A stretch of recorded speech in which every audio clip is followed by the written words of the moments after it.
Hello viewers, तो आज हम लोग करने जा रहे हैं UPSC civil services mains exam की जो आंसर राइटिंग होती है उसकी प्रैक्टिस करने जा रहे हैं। तो बेसिकली ये मैं टॉपिक वाइज उठा रहा हूँ। तो ये हिस्टोरिकल बैकग्राउंड से रिलेटेड क्वेश्चन होगा।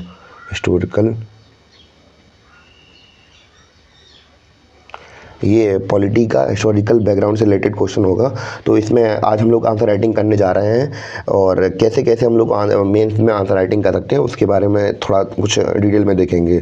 तो फर्स्ट ऑफ ऑल हम इस क्वेश्चन को देखते हैं। क्वेश्चन में हमसे कहा क्या गया है, basically enumerate the key features of the Charter Act 1833. Discuss how the Charter Act 1833 lead to development of Constitution and independent India.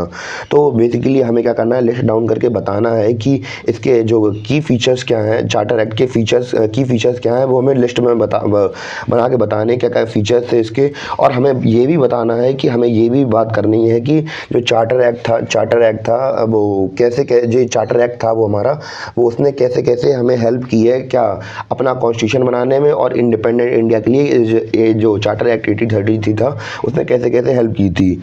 तो हम लोग स्टार्ट करते हैं। तो स्टार्ट करने से पहले हमें एक बात ध्यान रखनी है कि जब भी हम लोग आंसर राइटिंग करेंगे तो जो हमारा आंसर है उसको 3 पार्ट में डिवाइड कर लेंगे।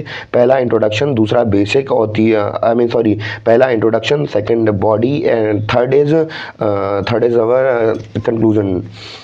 एंड हम लोग सबसे पहले इंट्रोडक्शन में क्या लिख सकते हैं, तो हम लोग अपने जो फर्स्ट इंट्रोडक्शन है तो हम लोग बेसिकली कुछ नहीं करेंगे, उसमें चार्टर एक्ट के बारे में थोड़ा बहुत बता देंगे। तो चार्टर एक्ट क्या था और थोड़ा बहुत फीचर्स उसके बारे में बता देंगे, इसके चार्टर एक्ट 1833 के बारे में। तो हम लोग इंट्रोडक्शन में क्या लिख सकते हैं, तो charter act 1833 is a revolutionary law that take power from the East India Company. तो बेसिकली हम लोग यही कह सकते हैं कि जो ईस्ट इंडिया कंपनी थी उससे उसकी जो ट्रेड करने की पावर थी, मतलब उसके जो बहुत सारी पावर्स थी वो छीन ली गई थी। क्योंकि अगर हम लोग इंडिया की उस समय की बात करें तो जो ईस्ट इंडिया कंपनी थी वो अपना अखंड राज चला रही थी और क्योंकि यहाँ पे बहुत सारी करप्शन बढ़ गई थी तो जो ब्रिटिश क्राउन था उसको पता चल रहा था, उसको खबरें मिलती थी कि जो यहाँ के ऑफिशियल्स हैं ईस्ट इंडिया कंपनी के वो काफ़ी धांधलेबाजी कर रहे हैं। इस वजह से जो वो ब्रिटिश क्राउन था उसने इसके ऊपर बहुत सारी पावर छीन ली थी, क्योंकि जो इनकी ट्रेड करने की पावर थी वो भी छीन ली गई थी। और अब ये बेसिकली बन क्या गए थे, ये लोग बन गए थे एक एडमिनिस्ट्रेटिव बॉडी बन गए थे, जो कि उनका काम क्या होता था, इंडिया की एडमिनिस्ट्रेटिव बॉडी को संभालना। तो हम लोग देखेंगे कि हम लोग कह सकते हैं the trade with China and T commerce monopoly is taken away. तो मतलब इनकी जो ट्रेड, ये लोग ट्रेड करते थे और चाइना के साथ ट्रेड करते थे और चाय का ट्रेड करते थे, वो उनकी मोनोपोली इनके पास क्या मिली थी, इनको चार्टर एक्ट के थ्रू जो स्टार्टिंग के चार्टर एक्ट थे जो ये लोग एलिजाबेथ से लेके आए थे, तो उनसे क्या हुआ था, इनसे उससे इन्हें मोनोपोली मिली हुई थी। तो अब इस एक्ट के थ्रू क्या किया गया, इनकी मोनोपोली ले ली गई और क्या किया गया, अब ये केवल एक एडमिनिस्ट्रेटिव बॉडी बन गए और कुछ इससे ज़्यादा कुछ नहीं, जो कि क्या करते थे, एडमिनिस्ट्रेशन सिस्टम संभालते थे इंडिया में। तो हम लोगों ने वैसे ही लिख दिया यहाँ पे, Now East India Company is only administrative body that manage the administrative system of India।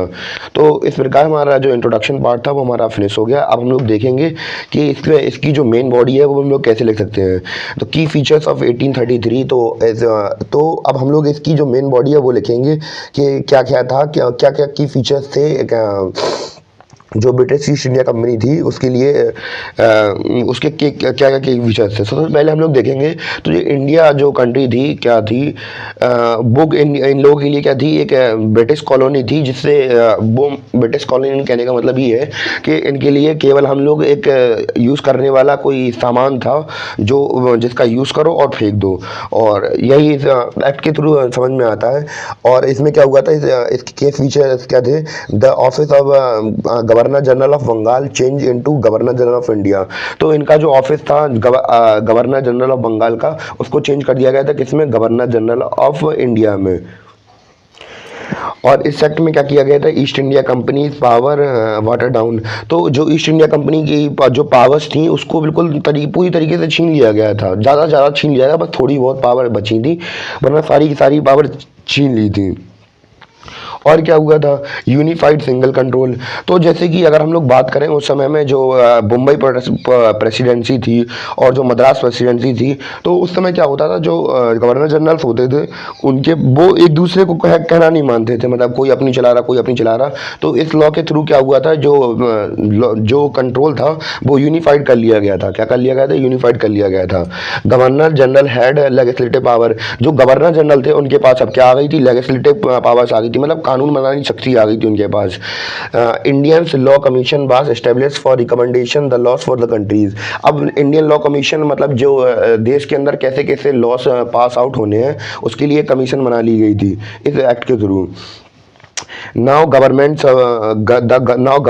services was based on merit. Now Indians were allowed in civil services. तो पहले क्या होता था, जो ईस्ट इंडिया कंपनी जिससे चाहे उसे सिविल सर्विसेज में अवेलेबल कराती थी गवर्नमेंट एग्जाम में, मतलब कि आप मेरे चाचा हैं फूफा हैं तो आप लग जाइए आगे। पर इस एक्ट के बाद क्या हुआ था, जो भी गवर्नमेंट सर्विसेज होंगी अब वो मेरिट बेस्ड होंगी, मतलब कि उन्हें एग्जाम्स पास आउट करने होंगे तभी वो सर्विसेज के अंदर एनरोल कर सकेंगे। अब हम लोग अपने वे फॉरवर्ड की ओर बढ़ते हैं कि लास्ट में इस आंसर को हम लोग वे फॉरवर्ड में कैसे लिख सकते हैं। तो हम लोग यहाँ पे देखेंगे कि सिग्निफिकेंस ऑफ चार्टर एक्ट, तो मतलब इंपॉर्टेंस क्या थी चार्टर एक्ट की इंडिया की इंडिपेंडेंस के लिए। और जैसे कि मैंने यहाँ पे एक पॉइंट नहीं, सॉरी मैं यहाँ पे एक पॉइंट लिखना भूल गया कि जैसे कि जो इसी चार्टर एक्ट के थ्रू जो हमारे क्या थी, जो कमीशन थी उसने देखा और इसी के प्रोविज़न लेके तो उन्होंने दुनिया भर के प्रोविजंस लेके हमारे ड्राफ्टिंग कमेटी ने दुनिया भर के प्रोविजंस ढूंढे पूरी दुनिया भर में और अपने कॉन्स्टिट्यूशन में डाल दिए थे। मैंने वो वाला थोड़ा स्टेप लिखना भूल गया। तो और हम लोग इसमें सिग्निफिकेंस क्या लिख सकते हैं कि जैसे लॉ वाज कोडिफाइड, तो लॉ मतलब जितने भी लॉस थे उन्हें कोडिफाइड कर लिया गया था।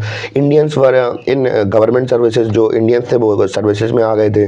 और हम लोग लास्ट में क्या कह सकते हैं कि this was the final step to centralization and major step in decentralization. मतलब क्या किया था इसमें, क्या ये फाइनल स्टेप था सेंट्रलाइजेशन का और सबसे बड़ा स्टेप था डिसेंट्रलाइजेशन का।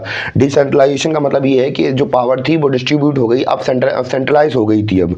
और जो अलग जैसे कि अलग अलग प्रेसिडेंसी की मैंने बात की थी तो उनकी जो पावर थी अब वो धीमे धीमे ख़त्म हो गई और सेंट्रल पावर बन गई, जिससे कि देश को कंट्रोल करने में काफ़ी हेल्प मिली हमें आगे चल के। जब भारत कॉन्स्टिट्यूशन बनना था तो क्या हुआ था, अगर उस समय जब जैसे कि अगर हम लोग बात करें कि रियासतों में बटा हुआ था हमारा कॉन्स्टिट्यूशन, तो पहले के समय की बात करें क्योंकि पहले के समय में जैसे कि हम लोगों ने क्या एंशिएंट हिस्ट्री में देखा था कि यहाँ पे अलग अलग राजा हमेशा अलग अलग पार्ट से, इंडिया के अलग अलग पार्ट से लड़ाई करते रहते थे।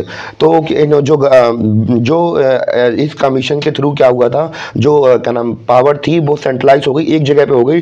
तो हमारे जो लीडर्स थे उन्हें ज़्यादा दिक्कत नहीं हुई पावर को दोबारा से गेन करने में, क्योंकि पावर पहले से एक ही जगह सम्मिलित थी, उन्हें हर जगह जाके भटकना नहीं पड़ा यहाँ से वहाँ। और बस उन्होंने जो मेन सेंटर पावर थी, जो सेंट्रलाइज पावर कर दी थी ब्रिटिश ने, वो उनने पकड़ी और उठा ली, वहीं से कंट्रोल कर लिया। और क्या हुआ था, बस इतना ही हम लोग वे फॉरवर्ड में लिखे तो काफ़ी हो जाएगा। मैंने लास्ट में पॉइंट थोड़ा मिस आउट कर दिया तो मैंने बता दिया, तो आप इसको बना के लिख सकते हैं। इस प्रकार आप इसकी आंसर राइटिंग कर सकते हैं। जब तक क्लियर, थैंक यू।